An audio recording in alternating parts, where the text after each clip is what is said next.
Hey, welcome to The Explainer. Today, we're diving into an archetype that's all about shaking things up for the better, the rebel. And look, this isn't about just breaking rules for the fun of it. It's about seeing a better way forward and actually having the guts to go out and create it.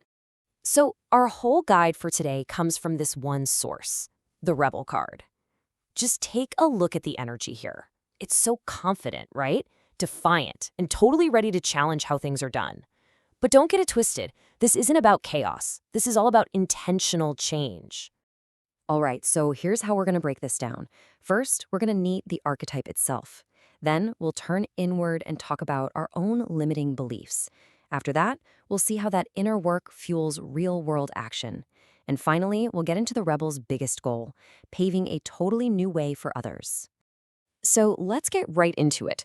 Who is the rebel? I mean, the word itself might make you think of a troublemaker, right? Someone who just likes to break things. But that's not what we're talking about here at all. In this context, the rebel is a serious catalyst for growth and evolution. And this is the key thing to get. This isn't random. A rebel's energy is laser-focused on constructive transformation. It's about seeing something that's broken or unfair or just plain inefficient and not just complaining about it, but actually building something better in its place. And it all starts from the inside. Okay, so where does all this start?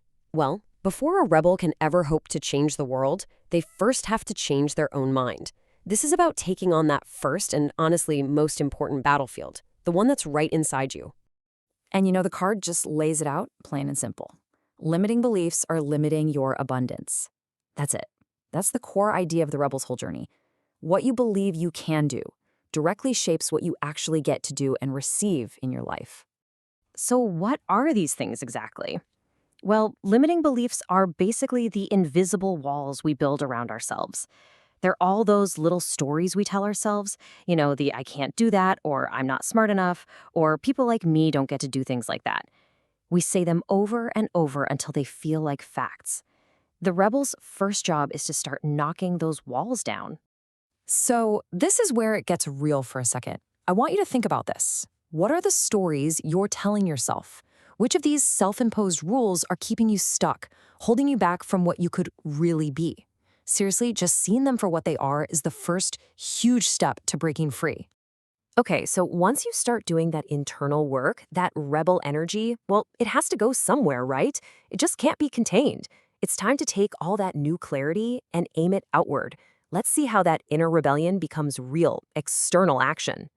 And what I love is how practical the card makes this.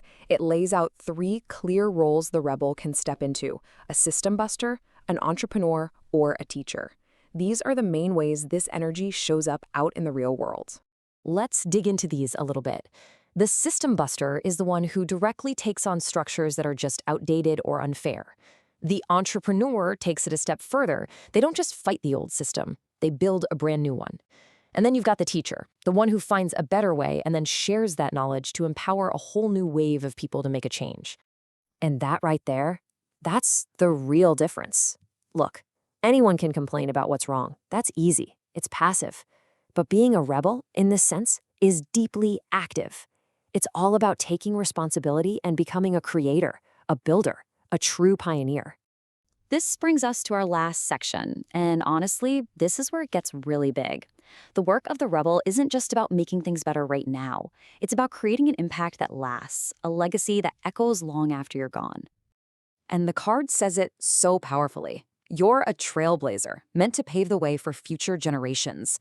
This just completely elevates the rebel's mission from something personal to something that helps all of society. It's not just about your life anymore. It's about the lives of everyone who comes after you. Just think about that word for a second, a trailblazer. That's someone who walks into the wilderness where there is no path and literally cuts a trail so that others can follow behind them. That is the incredible potential of this rebel energy. It's a massive responsibility for sure, but what an opportunity. So what this all means is that every single time you challenge one of your limiting beliefs, or you build a new solution to an old problem, or you teach someone a better way, you're not just doing it for yourself. You are clearing a path. You're making it that much easier for the next person. Your courage literally creates a ripple effect. So there you have it. The rebel's journey is actually a really clear 3-step path. It starts inside, with you confronting the beliefs that hold you back. It moves out into the world through real action, as a buster, a builder, or a teacher. And its ultimate purpose is to create a whole new way forward for everyone else. And that leaves us with one final, really powerful question.